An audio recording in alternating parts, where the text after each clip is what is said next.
बोलिए श्री गोविंद भगवान की जय। सभी हमारे श्रोताओं को बहुत बहुत अभिवादन है। पंडित राम कुमार सेवक, बैलन सेवनी, पापा टेरिटोरी, ओकलैंड, न्यूजीलैंड से श्री कृष्ण जन्माष्टमी की पावन कथा चौथी रात्रि पर रेडियो रिश्ते के इस सुंदर प्लेटफॉर्म पर हम ला रहे हैं। अपने साथी तबला पर नमन स्वामी और मंजीरा पर शिवनेश चिट्टी और हमारे संगीतकार टीम में से हमारी सोनम बेटा, सोनम कुमार और साथ साथ में मास्टर सतेंद्र नंदन जी। और आज हम लोग प्रयास करेंगे 1 2 3 छोटी छोटी कीर्तन हमारे कथा के बीचों बीच में कहीं ना कहीं हम लोग इसको लाएंगे। और भैया उत्तम जी कल हमारे बीच में, देश भ्राता श्री, आपको नमस्कार प्रणाम। भाभी श्री सरोज जी और ऑडियंस में हमारे सभी जितने रेगुलर्स आते हैं सबको, विजेंद्र जी, हमारे जीजा जी, बहुत बहुत धन्यवाद। शानिया बेटा हमारी कैमरा वुमन और साथ साथ में हमारी सब देखभाल करती मैनेजमेंट टीम, एडमिन टीम हमारी, और साथ में हमारे प्रीतम जी, आपको धन्यवाद। सुमन जी आपको धन्यवाद। और कैप्टन सेन और श्रीमती सेन जी, आप दोनों को बहुत स्वागत है हमारी छोटी सी स्टूडियोज में, छोटी सी मंदिर में। भैया रविंद्र जी, कल हम लोग बहुत मिस करें आपको, आप आए, बहुत सी खुशी हुई, धन्यवाद। और फिर कल भी आने वाले कलेक्शन है, अच्छा ओके, धन्यवाद। और साथ साथ में शैली, आज आपका भी आगमन हुआ है, मुझे बहुत बहुत धन्यवाद। और प्रीति टीचर जी, आपको भी स्वागत है हमारे आज के इस कार्यक्रम में। रेडियो रिश्ते के एमडी महोदय शिवन सिद्धांत लाल और हमारे ऑपरेशंस में Sen Sharma ji, communications and media relations के हमारे माधवी पिल्ले जी, और साथ साथ में हमारे एडमिन में प्रकाशवती सिंह जी, आपको बहुत बहुत स्वागत है। मैं चाहूंगा हमारे आरजे निमरा पठान जी और साथ में हमारे जयंती पटियाची जी, गोल्ड माइन ताबुआ टाउन फिजी से हमारे कार्यक्रम को हमारे बीच में लाती हैं। और निमरा पठान जी राजस्थान से हमारे बीच में आती हैं। अंजना जी, आपको बहुत बहुत धन्यवाद है। आज 3 दिवस से आप किचन में थी ना, इसलिए हम आपको देख नहीं पाए थे, बहुत बहुत धन्यवाद। स्वादिष्ट भोजन जो बनाती है हमारे लिए और इन्हीं के माध्यम से बनता है, तो आपका बहुत बहुत धन्यवाद। चले, और भी कोई आ रहा हो तो हमें बता दें और हम उनको स्वागत करना चाहेंगे अपनी छोटी सी इस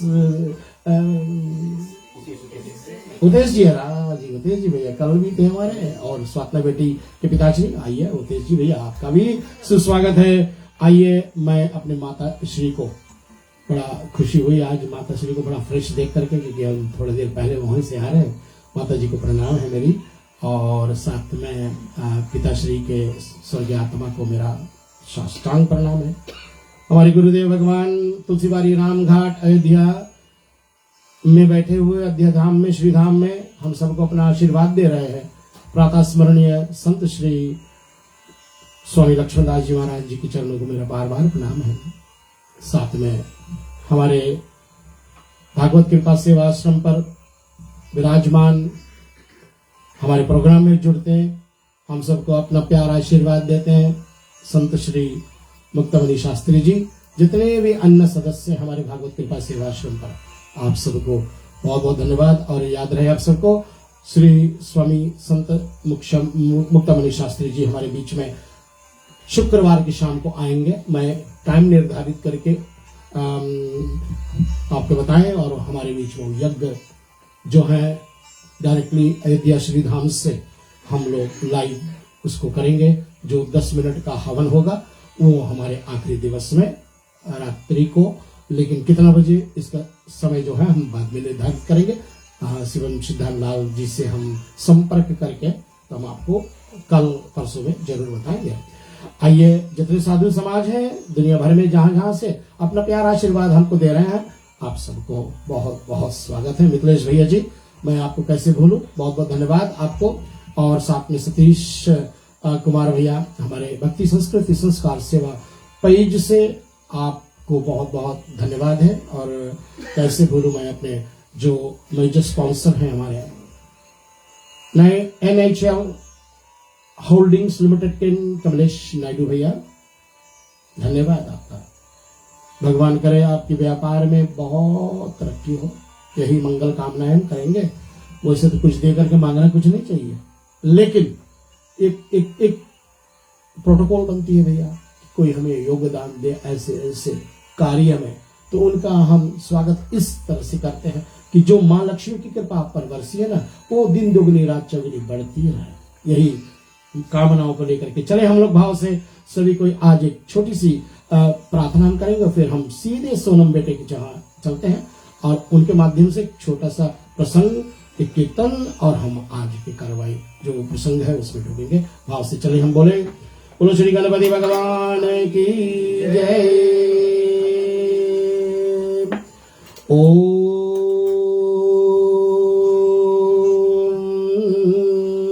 श्री सरस्वती नमः। हरि ओम श्री गुरुभ्यो नमः। ओम श्री वेद व्यास जी भगवान की जय। सभी कोई बोले साथ में मरे। ओम बंसी विभूषित करा नवनीरदाभात पीताम्बरादरुणविन्दफलाधरोष्टात् पूर्णेन्दु सुन्दरमुखादरविन्दनेत्रात् श्रीकृष्णात् परं किमपि तत्त्वमहं न जाने। गोविंद भगवान के चरणों में आज हम प्रणाम करेंगे। सीधे राजा परीक्षित की कथा शुरू हुई नहीं है और हम कहां पहुंच गए, 10वां स्कंद में। क्योंकि मैंने पहले ही दिन कह दिया था, मैं श्री भागवत कथा नहीं कर रहा हूं, उसका सहारा लेकर के हम 10वां स्कंद जो है श्रीमद् भागवत पुराण का, वो श्री भगवान कृष्ण की कथा से भरी पड़ी है। तो जन्माष्टमी के उपलक्ष्य में हम यही करेंगे। कृष्ण की जो सुंदर लीलाएं हैं उसका वर्णन होगा और हम उसकी अनुभूति करेंगे, उसकी कल्पनाओं करेंगे। आइए सोनम बेटा से मेरा निवेदन है, आए चले हम उनके मुखारविंद से सुंदर सा गोविंद नाम संकीर्तन सुने। श्याम चंदा है, श्याम चंदा है, श्यामा चकोरी बड़ी सुंदर है दोनों की जोड़ी। श्याम चंदा है, श्यामा चकोरी बड़ी सुंदर है दोनों की जोड़ी। बड़ी सुंदर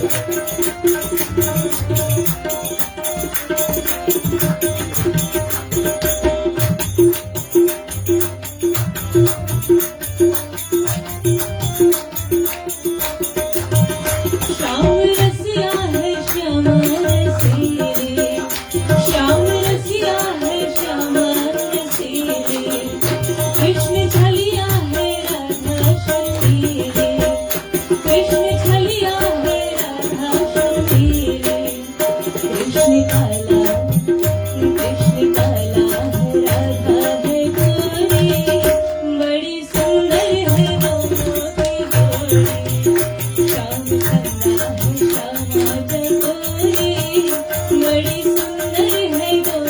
की जोड़ी।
दोनों में इतना प्रेम है ज्यादा, दोनों में इतना प्रेम है ज्यादा।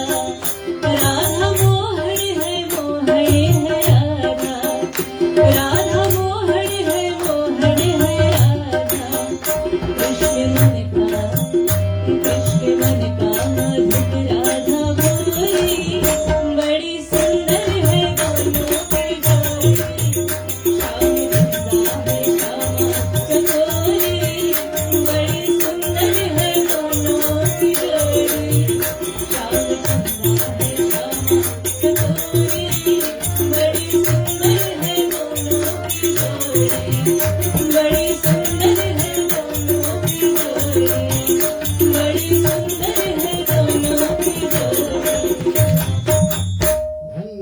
धन्यवाद, बहुत धन्यवाद सोनम कुमार बेटी। बहुत सुंदर माँ राधे और कृष्ण की जोड़ी एक अनुपम जोड़ी है, जिसके विषय में कल परसों हम लोग ने बात भी करी थी, जबकि हमारे श्रीमद् भागवत पुराण में माँ राधे जो स्वयं भक्ति है उसकी जो हमारी गणना करी गई है श्री नारायण भगवान द्वारा कि मैं वांग रूप हूँ इस श्रीमद् भागवत का, और हे माँ, हे भगवती, हे देवी, हे लक्ष्मी, माँ नहीं बोला होगा, आप है अर्थ। जो अर्थ निकल रही है वो स्वयं श्री राधे जी है। और ऐसे माँ राधे को प्रणाम है, ऐसे गोविंद भगवान को प्रणाम है। तो कल की प्रकरण में आप सबने सुना था कि अब कलयुग का जो प्रभाव हुआ राजा परीक्षित के उस सर पर, उसके प्रतिफल क्या था कि राजा परीक्षित जो थे वो बहुत ही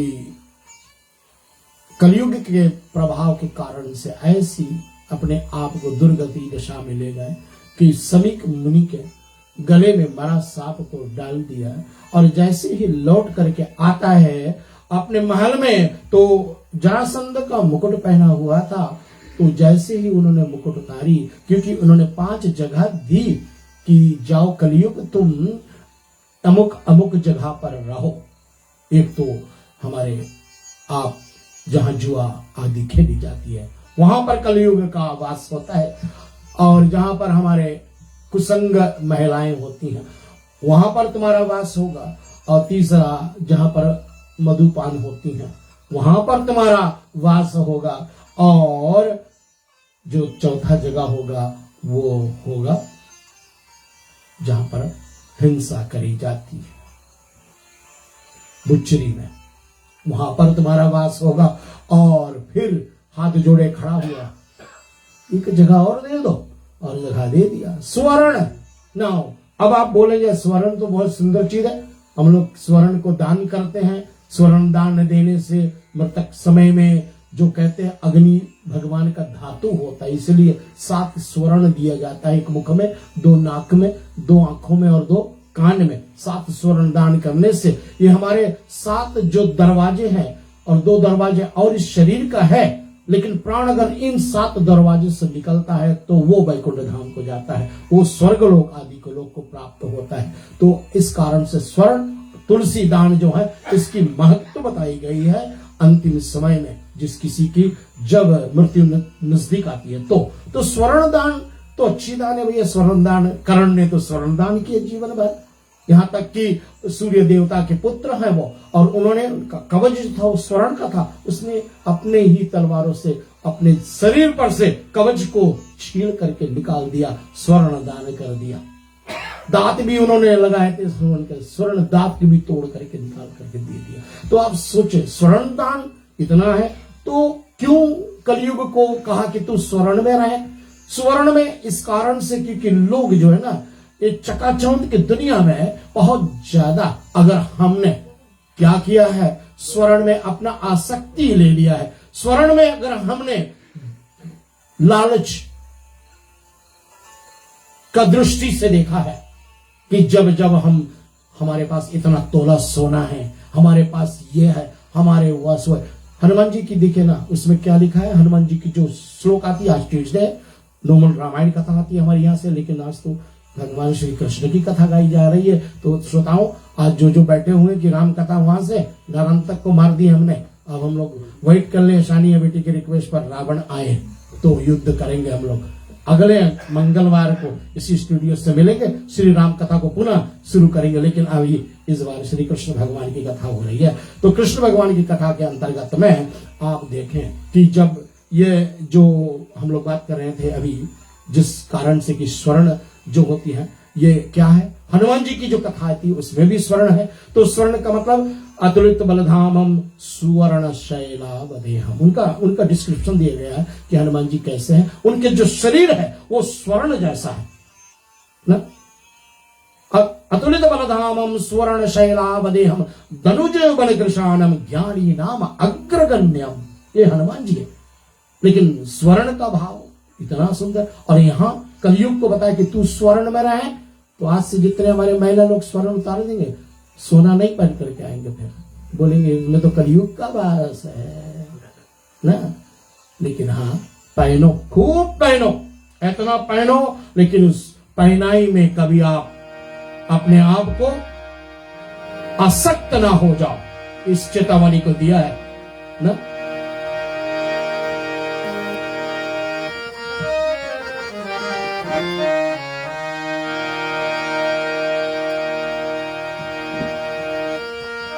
हीरे मोती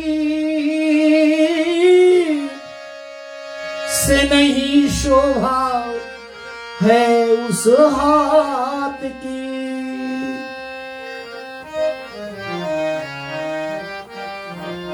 पद्मश्री अनूप जलोटा जी। हीरे मोती से नहीं शोभा है उस हाथ की, हाथ वो है जो भगवान का पूजन किया करे। वो हाथ अच्छे लगते हैं जिन हाथ में स्वर्ण पहनी हुए हो, और वो हाथ जुड़े प्रभु के, परमात्मा के द्वार पर जुड़े, वो स्वर्ण भगवान कहता है कि अति शोभायमान होता है। भगवान भी पहने हैं, कस्तूर मणि की माला भगवान के गले में शोभायमान है। तो स्वर्ण में कोई गड़बड़ी नहीं है। जितने राजा महाराजा होते थे, जितने हमारे देवता इंद्र आदि है, सब पहनते हैं, लेकिन आसक्ति नहीं। मिले परमात्मा की कृपा समझना। हिरण्य वर्णा हरण्यम सुवर्ण रजस्त्राजाम, मां लक्ष्मी की प्रार्थना। मां लक्ष्मी भी स्वर्ण जैसी है, मां लक्ष्मी के हाथों से स्वर्ण मुर्दाएं गिरती हैं, लेकिन उसमें डूबे ना, उसमें आसक्त ना हो जाए। मिला है प्रभु कृपा, मिला है पूर्व जन्म के आपके कोई पुण्य के कारण से हम धनवान हैं, अन्यथा सुदामा भी तो जिए थे प्रवाण के भक्ति के करते करते, इतना दुखी जीवन जिया उसने, क्यों? यही श्री कृष्ण भगवान की। लेकिन समय पर सब कुछ मिलने वाला हमें जो मिला है, जिसको पहले परमात्मा की कृपा समझना, लेकिन जो मिला है उसका निरादर भी ना करें, उसका आदर करें, उनका सम्मान करें, परमात्मा को धन्यवाद करें कि परमात्मा तूने बहुत दिया है मैं, और जो कल दिया है परमात्मा वो भी बहुत दिया है, और जो कल देने वाले हो परमात्मा वो भी बहुत सारा देने वाले हो। ऐसा भाव हो जाए ना, तो जीवन का जो जीने का मजा है कुछ और हो जाएगा। बस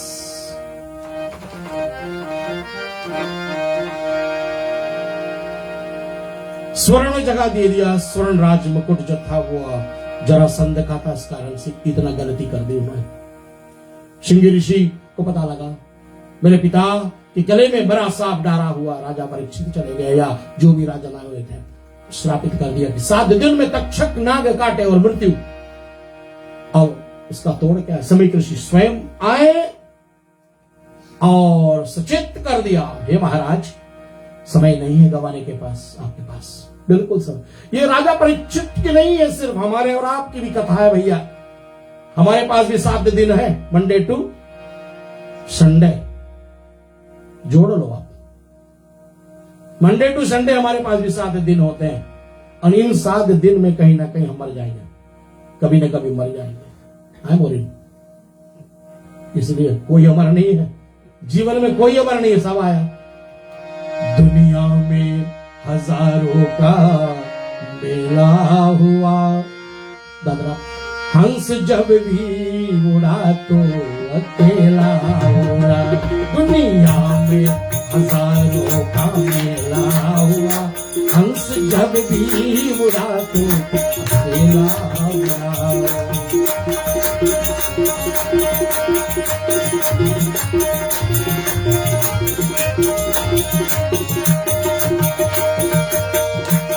न राजा रहा न रानी रही, कोई राजा नहीं बचा। कहने सुनने की केवल कहानी रही, न राजा रहा न रानी रही, केवल सुनने और कहने को कहानी रही। अंत में मरेंगे हम सब, अंत में ना किसी को अकेला मिला, हंस जब भी उड़ा तो अकेला उड़ा। दुनिया में हजारों का मेला हुआ, हंस जब भी उड़ा तो अकेला उड़ा।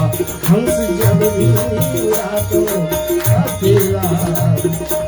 तेरी शौहरत रह जाएगी, तेरी सब कुछ यही धरी रह जाएगी। राजा परीक्षित बहुत बड़े राजा थे, बहुत कुछ था, लेकिन मृत्यु 7 दिन में चुनौती दे दी है। तक्षक नाग काटेगा, उपाय क्या होगा? तक्षक नाग काटने से नरक आदि ऐसे मार्ग में जाना पड़ेगा। इस कारण से अब क्या होगा? तो स्वयं श्री सुखदेव मुनि महाराज जी का आगमन होता है, और जो स्वयं वेद व्यास मुनि महाराज के पुत्र हैं, 12 साल अपने माता के गर्भ में उन्होंने सब ध्वनि सुन ली है वेद का, और उन्होंने अमर कथा भी भगवान शंकर के यहाँ कैलाश पर्वत पर उन्होंने सुनी, क्योंकि माँ सती सो गई कथा सुनते सुनते, और हुकारी भरने वाला ये सुग्गा था, और वो भरता रहा, हाँ हाँ करता रहा, पूरा का पूरा खत्म हो गया। जब खत्म होने को था कथा, तो मैया सती जागी और कहा, नाथ वहां तक मैं सुनी थी, उसके बाद में मैं सो गई। बोले आप सो गई तो फिर ये होकारी कौन भर रहा था? अरे तभी तो निकला वो फड़फड़ाता हुआ अंडे में से और भागा, सुग्गा भागा, शंकर भगवान जी उसके पीछे भागा त्रिशूल लेकर के। भाई तुमने बेहक कथा सुन ली है, तुमने कोई संकल्प वकल्प नहीं करी, कथा सुन ली है, इसलिए अमर कथा सुनने का तेरी अधिकार नहीं। और सीधे उड़ते उड़ते उड़ते श्री वेद व्यास मुनि महाराज के आश्रम पर जब पहुंचते हैं, तो वेद व्यास मुनि महाराज की पत्नी जो था ना, उस समय जमुआई ली गई।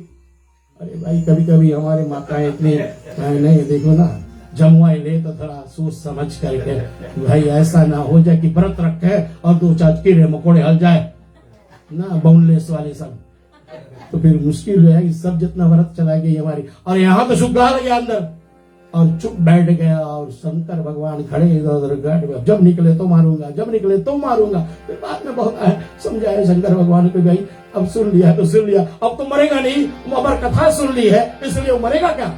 शंकर भगवान को भी याद आया, ठीक चलो कोई बात नहीं, बैक टू कैलाश पर्वत चले गए शंकर भगवान शांत में। लेकिन आज अमर कथा सुन करके बाद में वो क्या हुआ? परमहंस हो गया। और परमहंस जिसके पास कोई भी दुनिया का उनके पास कोई भी दुनिया का इंटरेस्ट नहीं, चाहे उनके हाथ में सोना दो, चाहे चांदी दो, चाहे हीरे मोती दो, चाहे एक नौती दे दो खूब सुंदर वाली, अप्सराएं दे दो, मतलब नहीं, फर्क नहीं। क्योंकि जब वो गए थे ना, माँ के जब पेट से निकला तो सीधे वन की तरफ जाने लगा, और वेद व्यास मुनि महाराज देखा कि मेरे पुत्र भाग रहा है, जा रहा है, अरे ये तो परम ज्ञानी परमहंस है, कहाँ जा रहा है? अभी तो इनको उपनयन संस्कार नहीं हुई, क्या नहीं हुआ, कुछ नहीं हुआ, अरे जा रहे हैं आगे आगे। सुखदेव मुनि महाराज जा रहे, एक सरोवर के पास में जैसे गुजरा, वहां पर कुछ हमारी महिलाएं स्नान कर रही थी। सुखदेव मुनि महाराज को देखा, वो स्नान करती रही, कुछ फर्क नहीं पड़ने वाला, और निकल गए सुखदेव जी महाराज।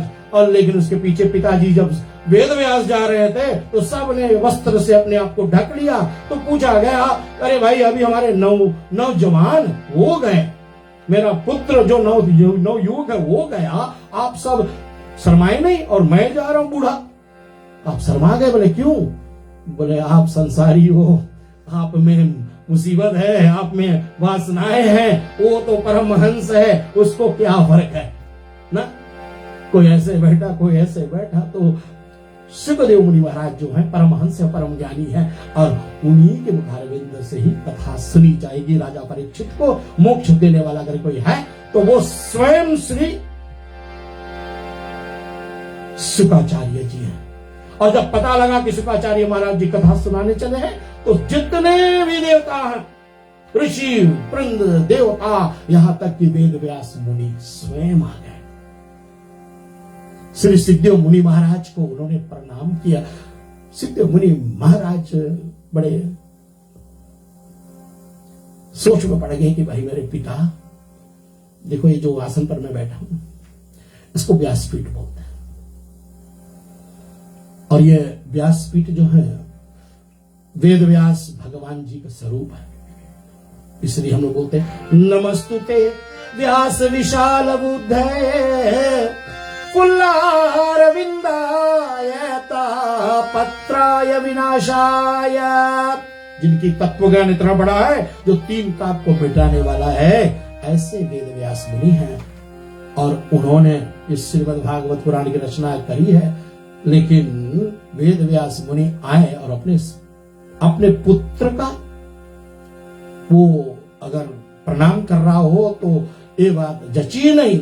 तो वेद व्यास मुनि महाराज ने कहा, भले आप छोटे हो बेटा, भले मेरे कुछ भी हो, लेकिन हे मुने आप ज्ञान में हमसे बहुत बड़े हो। तो हम किसको प्रणाम कर रहे हैं? हम किसी व्यक्ति को नहीं प्रणाम कर रहे हैं, हम उस व्यासपीठ को प्रणाम कर रहे हैं, हम उस ज्ञान को प्रणाम कर रहे हैं। किसी को प्रणाम करो ना तो उसके ज्ञान को प्रणाम करो, उसको स्वभाव को प्रणाम करो। यही सुंदरता है। और वेद व्यास मुनि महाराज के शुकाचार्य जी ने आज कथा शुरू करी। तो विभिन्न प्रश्नों का उत्तर देते देते मैंने कल कहा था कि वहां ना जाएंगे हम, नहीं तो फिर हम आपको शुरू करेंगे भाई कहां से कहां कौन कौन के अवतार की कथा। आप लोग बोले हम तो कृष्ण कथा सुने आए, ये तो हो ही नहीं रहा है, कल दूसरा जगह चलेंगे हम लोग। यहाँ नहीं आएंगे, यहाँ कृष्ण कथा हो ही नहीं रही है, यहाँ रासलीला हो ही नहीं रही है, यहाँ भगवान की लीला सुनाई नहीं दी जा रही है, क्या करेंगे? चलेंगे कहीं और चलेंगे। और इधर देखे ना कि जाना कहाँ है? गोकुल जाना है। परमात्मा तो आ गए हैं संकेत में, क्योंकि मां पृथ्वी का ये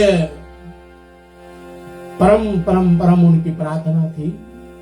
क्योंकि कंस जैसे महा अत्याचारी के पाप से पृथ्वी आज इतना वजनदार हो गई है कि वो गई ब्रह्मा के पास में, हे ब्रह्मा मेरे अत्याचार जो कर रहे कंस सहा नहीं जा रहा है। और आश्वासन दिया है ब्रह्मा ने कि हम चलेंगे शंकर जी के पास। शंकर जी के पास में गए। शंकर जी और स्वयं ब्रह्मा जी और अन्य देवी देवता सब मिलकर के गए श्री नारायण के पास में। और नारायण के पास में उन्होंने स्तुति करी है। नारायण भगवान की स्तुति करते करते आकाशवाणी आई कि निर्भय हो जाओ सभी, हे मां पृथ्वी आप बिल्कुल निश्चिंत रहें। मैं जब आएगा भादव का महीना, बुधवार होगा और मैं मध्य रात्रि अष्टमी में प्रकट होऊंगा, इस पृथ्वी पर आऊंगा। तो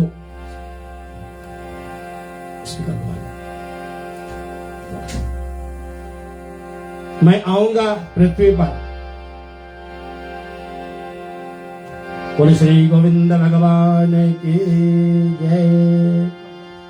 तो भगवान की लीला देखे सुने कैसे है। मैं इस जो गाने वाला हूँ सोनम बेटा, आपको गाना पड़ेगा साथ साथ में, लेकिन हम इस भजन को नहीं गाएंगे, क्योंकि अगर पूरा भजन गा दिए तो आखिरी रोज क्या करेंगे। हमारे आखिरी रोज में बहुत से हमारी महिलाएं, हमारे जो कौन सा हमारा नाम है, हमारा मंडली का नाम चाहिए, सेवक करे पुकार मंडली जो है ना, ये बहुत ही नया मंडली है, लेकिन बहुत वजनदार मंडली। मैंने कल कहा था भाई हमारे रेडियो रिश्ते के ऑनलाइन व्यूअर्स बहुत वजनदार है। ये लाइव आ नहीं पा रहे हैं हम लोग, क्योंकि लाइव यहाँ के बाद में जो समा बनता है ना वो अलग होती है। वो मैं कोशिश करूंगा थोड़ा बहुत दिखाने के लिए, आपको कभी मौका लगे तो जरूर। ये जो नृत्य होती है ना, आपको लगे कि आप सिर्फ वृंदावन धाम में हो, एक से एक।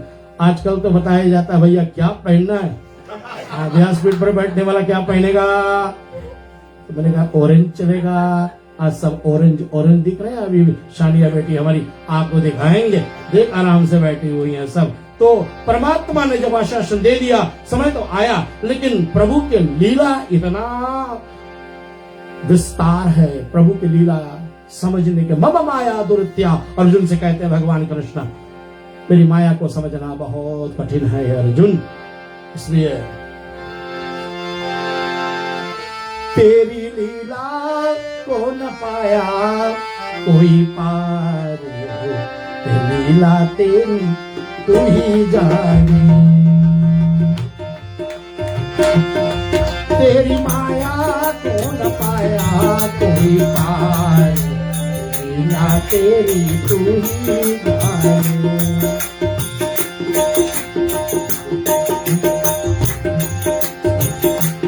आप स्वीकार कर देंगे तब फिर करिए, तेरी माया को न पाया कोई पार, लीला तेरी तू ही जाने, तू ही जाने श्यामा तू ही जाने, तू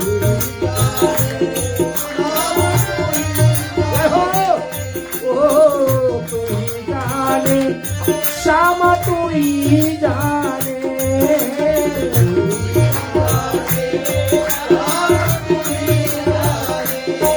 सारे जग तो सिरजनहार, लीला तेरी तू ही जाने, तेरी माया को न पाया कोई पार, लीला तेरी तू ही जाने।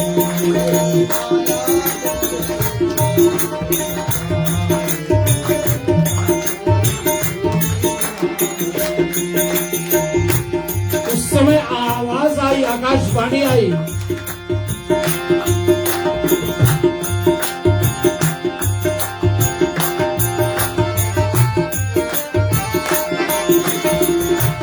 कारागृह में जन्म लियो पर एक पल वहाँ न तेरा, तू तो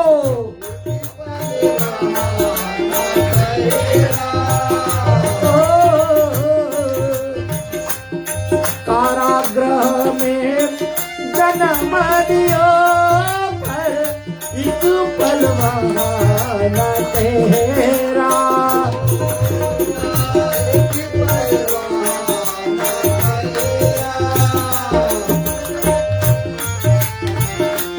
टूट गए सब ताले सो गए, देखे थे जो पहरा,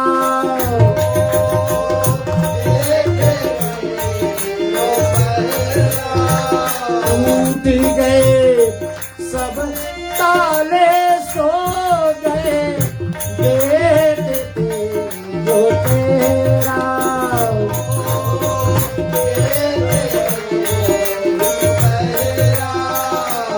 आया अंबर से संदेश मानव वासुदेव आदेश, आया अंबर से संदेश मानव वासुदेव आदेश, बालक लेके जाओ नंद जी के द्वार, लीला तेरी तू ही जाने, तेरी माया को न पाया कोई पार, लीला तेरी तू ही जाने। इसको बचा करके रखेंगे श्रोताओं, आज नहीं सुनना है सब पूरा। ये लीला कैसे गाई गई है, ये कैसे पहुंचे हैं वसुदेव के यहाँ, वो अलग रही, लेकिन पहुंच गए ये जान लीजिएगा, क्योंकि जब तक पहुंचेंगे ना लीला तो होगी नहीं, ठीक है ना। अब भगवान की ये जो बात है प्रकट होने का, कंस महाराज जी के पास पहुंच गई है कि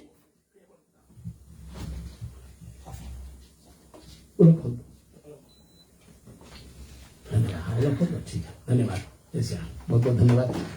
तो अब सुनेंगे भगवान की जो 10वां स्कंद में वेद व्यास मुनि महाराज जी श्री भगवान के लीला का जो वर्णन करते हैं वो एक से एक देखने और सुनने जैसी है। बहुत अनुपम लीला है परमात्मा का। अभी अभी सुने ना, तेरी माया को ना पाया कोई पार, लीला तेरी तू ही जाने।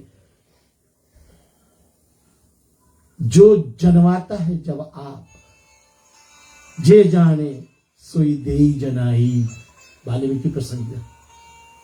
जब वाल्मीकि से भगवान राम ने पूछा, हे मुनिवर ऐसी जगह बताओ जहां मैं रहूं।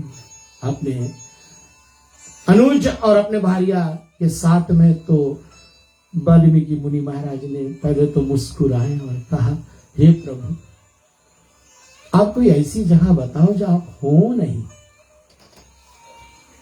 और फिर बाद में चल कर बताया, जानत तुम्हें हो ही जाएगी। जो तुम्हें जान गया ना वो तुम्हें हो जाता, वो साक्षात भगवान का एक स्वरूप हो जाता, उसको सामुज्य स्वरूप कहा गया है। परमात्मा का साक्षात स्वरूप ग्रहण कर लेता है। ऐसे श्री भगवान जी जब अब गए हैं गोकुल में, तो लीला तो करना है परमात्मा को, आए ही लीला करने के लिए परमात्मा। इस कारण से यदा यदा ही धर्मस्य ग्लानिर्भवति भवति भारत अभ्युत्थानम् अधर्मस्य तदात्मानं सृजाम्यहम् परित्राणाय साधूनां। किसके लिए? शानिया बेटा, किसके लिए? ये साधु के लिए। तो तू भी तो साधु है बेटा। ये भी हमारे बगल में बैठे, यहो तो साधु है। अगर ये साधु ना होता ना, ये यहाँ करके मंजीरा नहीं बजाता, ये आज कहीं और अंते मिलता। बगल में बैठा तो बहुत बड़ा साधु है, साधु नमन स्वामी। जो आप देखे ना वो सुपर सिंगर्स का जो आता है, वो तंबूरा लेकर के, प्रभु पंज, उनका नाम प्रभु लगा दिया आगे। वो इतना छोटा उम्र में इतनी बड़ी बड़ी बात कर रहा है, क्यों? क्योंकि वो कोई बहुत पुराना आत्मा है भैया, जिसका परमात्मा से कहीं ना कहीं कनेक्शंस हो गया है। इसीलिए साधु कौन? जो सीधा है। साधु कौन? जो कोई का बुरा नहीं चाहता, वो साधु। और आप लोग भी तो कोई का बुरा नहीं चाहते। अगर चाहते तो आप साधु ना हो। इसलिए नहीं चाहिए किसी का बुरा, नहीं चाहिए किसी का विनाश, नहीं चाहिए किसी का हम धन दौलत। उस जो है सो अपना है। जो मेरे भाग्य में वो भाग करके आए, जो मेरे भाग्य में नहीं है वो आ करके भी भाग जाए, ऐसा हमारे श्रुति पुराण कहती है। तो अब देखो ना, यहाँ भगवान जी इतने इतने परमात्मा प्राप्त पर ब्रह्म कहाँ? नंद बाबा के यहाँ। नंद बाबा के यहाँ कंस को पता लगा और उन्होंने सबसे पहला अपना हथियार तैयार करा, जिसका नाम पड़ा पूतना। और पूतना को कहा, हे बहन तू मेरे लिए काम करेगी? बोले क्या करूं भैया तेरे लिए? बोले तू जाओ, जितने नवजात शिशु हुए हैं ना गोकुल वृक्ष में, उन सबको तू मार दे। अब ये कैसे तू मारेगी, इसका योजना तू बना। तो पहला हमारा जो आता है गोकुल में, वो है श्री भगवान। एक बाल अवस्था में, बाल लीला में उन्होंने पूतना का वध किया। ये कैसे? छोटी सी भजन के बारे में हम सुनाते हैं आपको, भाव से चले हम सब मिल करके। आप सुना दे बेटा तो बात।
अभी तो बड़ा और ले ना काना तो डंडा भी मैया यशोदा मती लेके भागी दौड़ी पीछे पीछे तो भी ना मानी वो।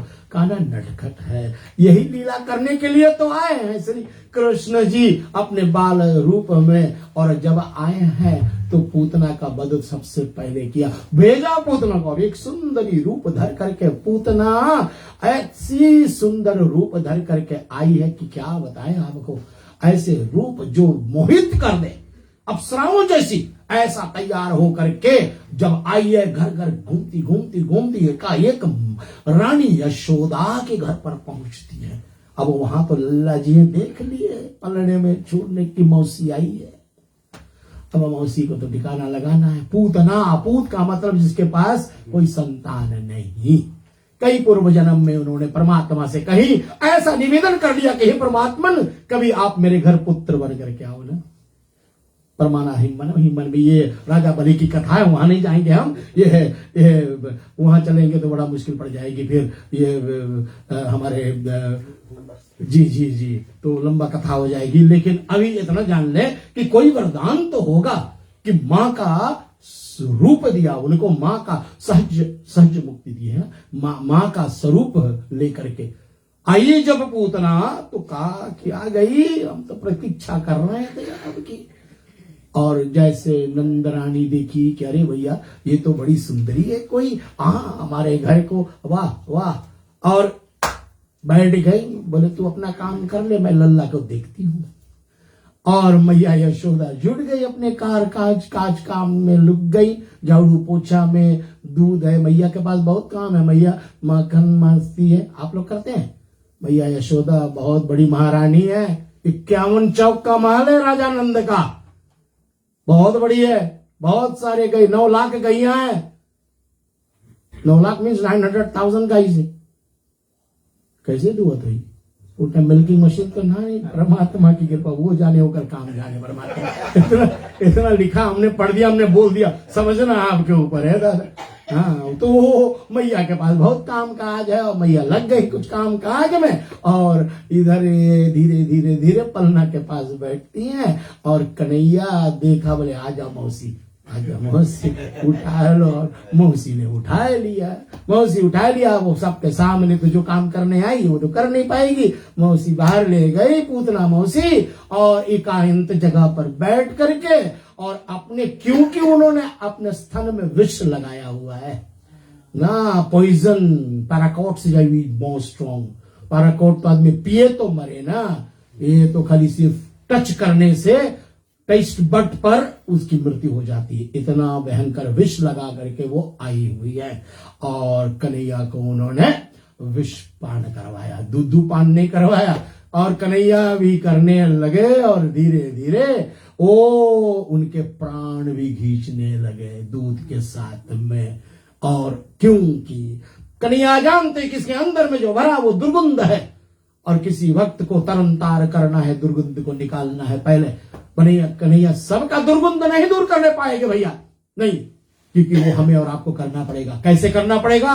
अपने कर्मों के आधार पर पुण्य कर्म करो हम, इसलिए पुण्य करेंगे तो हमारा दुर्गंध धीरे धीरे धीरे धीरे, इतने विकार हैं उन विकारों का दूर होगा। लेकिन यह पूतना का विकार स्वयं दूर करेंगे कन्हैया बाल स्वरूप में। उन्होंने दूध पान करते हुए पूतना के जब प्राण पखेरु हरना शुरू कर दिए, छोड़ छोड़ छोड़ छोड़ छोड़, नहीं छोड़े, नहीं छोड़े।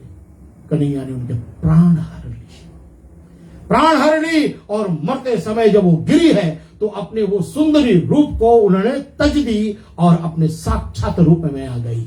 और साक्षात रूप में आ गई, आपको थोड़ा सा खाली झलक दे दूं कि जो पूतना अभी एक साधारण युवा स्त्री के रूप में थी, एक नौजवान स्त्री के रूप में, जैसे हमारे शानिया है, जैसे हमारे सोनम है, ये सब हमारे नवयुवतियां हैं, ऐसे सुंदरी बन करके आई थी। अब सुमन जी तुम्हें नहीं बोलेंगे, अब तो आगे निकल गई हो, अब हम लोग थोड़ा थोड़ा आगे बढ़ गए हैं। शेरी तुम्हें भी नहीं बोलूंगा, है ना। तो ये सोनम बेटा हमारे हिसाब ही है ना। तो ये अब जब गिरी है, प्राण पखेरु निकल गए, भाभी तुम भी न सोचना उधर जाने के लिए। तो कितना बड़ा शरीर पाया उसे, 6 कोस का, 6 कोस का शरीर। एक कोस 1.8 किलोमीटर, 1 कोस is equal to 1.8 kilometre multiplied by 6 हो गया, 6 times 4, दैट मीन्स नहीं 48, that's a 10.8. 10.8। आप बताओ भैया। थैंक यू कैप्टन जी, बहुत प्लेन उड़ाते हैं हमारे कैप्टन जी, बहुत सारे प्लेन छोटे छोटे चलते हैं इनको, और ये अब स्वयं भी उड़ाते हैं, आजकल रिटायर्ड हो गए हैं, फिर भी लाइसेंस रखे हुए हैं। हवा से बात करते हो, ऊपर हनुमान जी मिले कहीं? इधर से जब आप फूकते हो तो मैं और पहुंच आइए सर, धन्यवाद कैप्टन जी, आपका दर्शन हुए इधर, बहुत धन्यवाद। देखिए ना, जो ऊपर आते हैं हम भी बहुत लाइक करते हैं, जब प्लेन में जाते हैं हमें बहुत आनंद आता है। मैं देखता रहता हूँ कि हनुमान जी उड़ रहे हैं बगल बगल से, कहीं दिखाई जाए, कितना आनंद है। तो कैप्टन जी आपका ये सही बोला आपने, 10.8 किलोमीटर्स। आप इमेजिन करो 10.8 किलोमीटर, शरीर इतना बड़ा हो तो उसकी आकृति कैसे होगी, उसका रूपरेखा कैसा होगा, उसका नाक का यहाँ वर्णन करी गई है, कितने बड़े बड़े गुफा की तरह उनके नाक हैं। और बाकी हम छोड़ देंगे, चलो आप अपने कल्पना दौड़ाइएगा, रात में जाइएगा, पूतना के बारे में सोचिएगा, लेकिन पूतना नहीं मरे। और इधर बाबा नंद ना उस समय कर देने के लिए कंस के यहाँ गए हुए थे मथुरा, और कंस दे करके, और लग रहा था श्री वसुदेव जी को उनसे मिले, और देवकी जी से मिली, और वसुदेव ने कहा कि भैया तू एक काम करो, तू जल्दी जल्दी बढ़ जा अपने गोकुल में, क्योंकि हमें अपशगुन दिखाई दे रहे हैं। जो तेजस्वी पुरुष होते हैं उनको कहीं ना कहीं पता लग जाता है कि कुछ ना कुछ अभी गड़बड़ होने वाला है ना। हमारे महिलाओं को अगर मतलब लेफ्ट आंखी फरके लगे ना तो समझ जाना कोई गड़बड़, या अच्छी बात है। अगर राइट आंखी फरके लगे तो समझ जाना कोई प्रॉब्लम है। हाँ, बट एक स्पष्ट करता हूं भैया, ये 1-2 सेकंड 3-4 सेकंड ये फर्क करके बंद हो जाए, तब दिन रात फरके अस्पताल जाना, कोई चमड़े की बीमारी है। हाँ तो वो है भैया हर्ष जी। तो ये है कि देखो सब कुछ का है, लेकिन उसको समझना ठीक तरीके से। और यहाँ उसको लगा कि भाई कोई अपशकुन होने वाला है, तो जल्दी बढ़ो भैया, नंद भैया तो जल्दी पहुंचो अपना अपने, बहुत दूर नहीं है, बहुत दूर नहीं है, लेकिन चलो। और अब जब आए बाबा नंद तो क्या देखा, वहां के जितने गोप ग्वाल सब सखियां जितने हैं, गोकुल के लोग, कुल्लाड़ी टंगारी सब ला ला करके काट काट करके उसको ले जा करके कांटे में खड़े करके चिता बनाई। अब 10.8 किलोमीटर की जो लाश पड़ी उनको काटना कितना कड़ा काम होगा।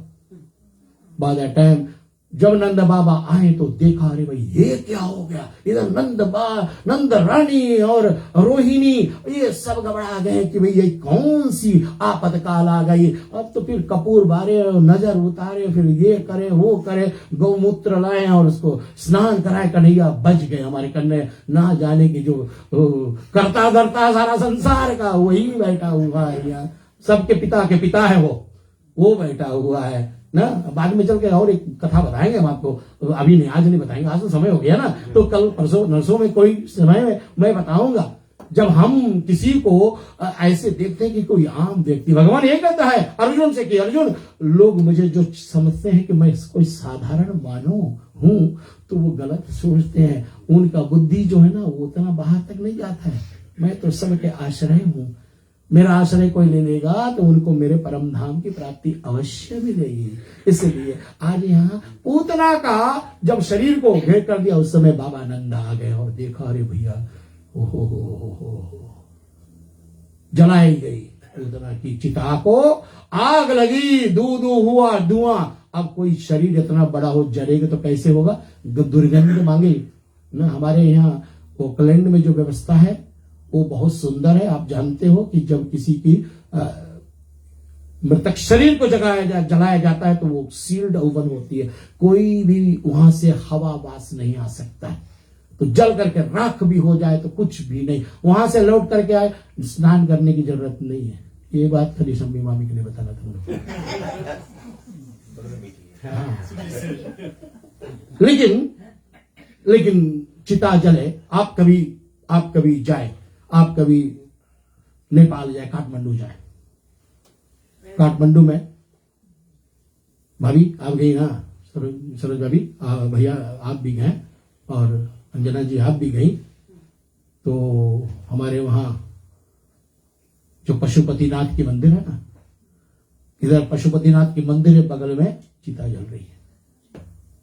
तो जितना मंदिर के दर्शन वाले करने वाले का उनके ऊपर नहीं उड़ के पड़ रही हो, वो घर जाकर के स्नान कर, तो मंदिर से आए ना, वो शमशान से नहीं आए। तो वातावरण जो है वो अपवित्र हो जाता है, इस कारण से घर जाना पड़ता है। तो स्नान वगैरह कर, हल्दी पानी ये वो सब, तो हल्दी बल्टी हमारा बच्चे रखल रहे ना, कभी हमारे वहां पीछे रखल, सब हो जाना चाहिए। ठीक देवी हो जाएगा, कोई प्रॉब्लम नहीं। तो ये पूतना का शरीर जब जला तो बड़े ही सुगंध आई उसमें से। क्यों?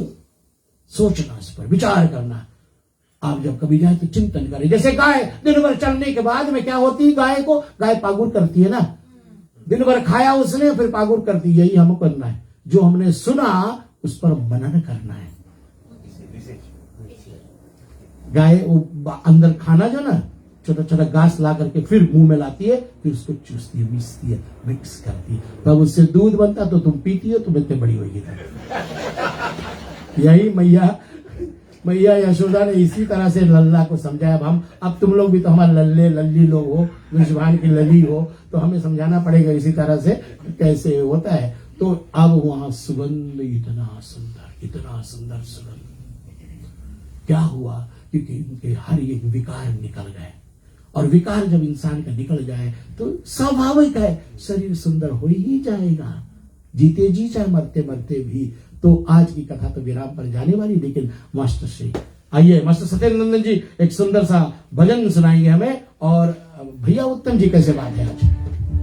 ठीक, टुमारो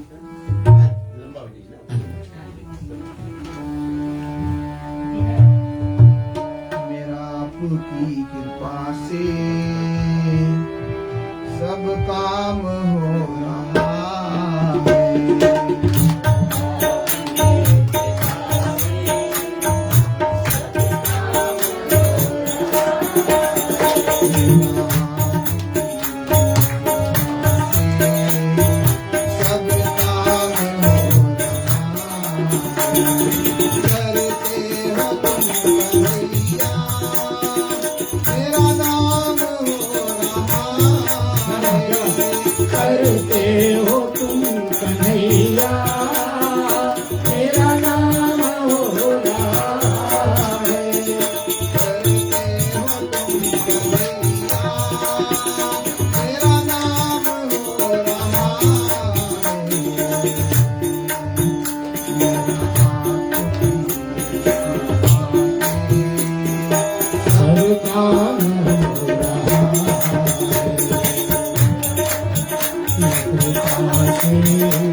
भी मिल रही है।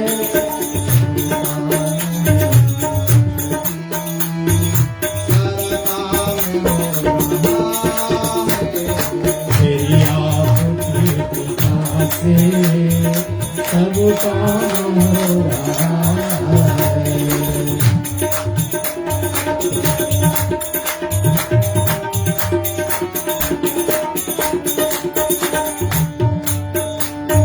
तुम साथ हो जो मेरे, किसी चीज की कमी नहीं। तुम साथ हो जो मेरे, किस चीज की कमी है। तुम साथ हो जो मेरे, क्या बात है? किसी चीज की कमी नहीं।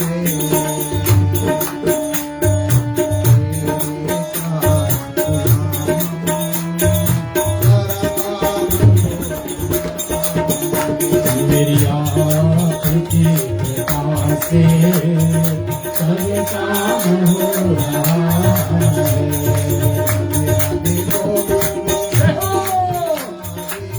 राधे गोविंद गोविंद राधे, राधे राधे गोविंद गोविंद राधे, राधे राधे गोविंद गोविंद राधे, राधे राधे गोविंद गोविंद राधे, राधे राधे गोविंद गोविंद राधे। राधे राधे गोविंद गोविंद राधे।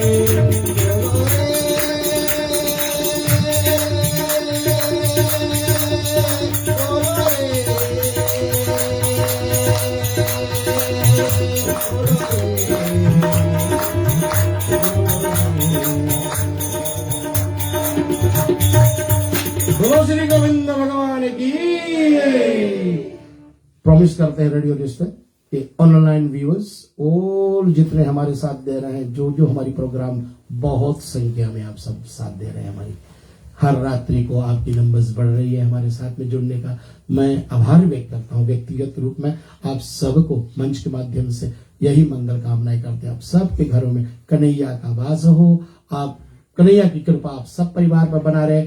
और मैं आपको बताऊंगा कि हमारे ज्येष्ठ भ्राता उत्तम चंद जी के मुखारविंद से हमारी पहली संकीर्तन गाई जाएगी या दूसरी संकीर्तन, जो हम उसको ऐसे तैयार किया, ऐसे मोल्ड करने लगे ना कि जैसे अब वो हमारे गुरु हैं, अब वो सिखाएंगे हमें अब क्या हम कैसे गाना चाहिए। बहुत सुंदर गाते हैं, जिसका हमें बहुत सुंदर है। देखिए भाई, संगीत सीखने का गाने का कोई उम्र नहीं होता है, और भगवान का भजन करने का कोई उम्र नहीं होता। कैप्टन जी ठीक बोल रहे हैं, रविंद्र ठीक ना भैया, जीजा जी, उतेश भैया सुन रहे हो?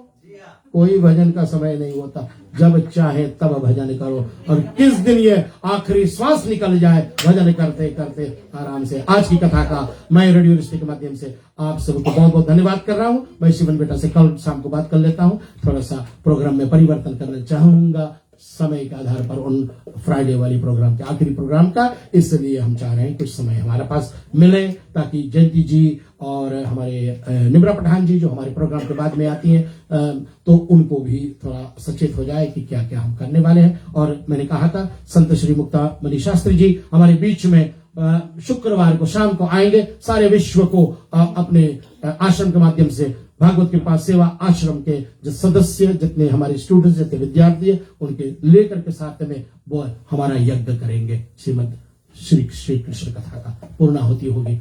आज के लिए बहुत बहुत धन्यवाद है। हमारे NHL होल्डिंग्स लिमिटेड के हमारे कमलेश नायडू जी, बार बार धन्यवाद है। और जितने भी साथी सहयोगी गण, सबको बार बार धन्यवाद। जय श्री कृष्ण। आज के लिए धन्यवाद।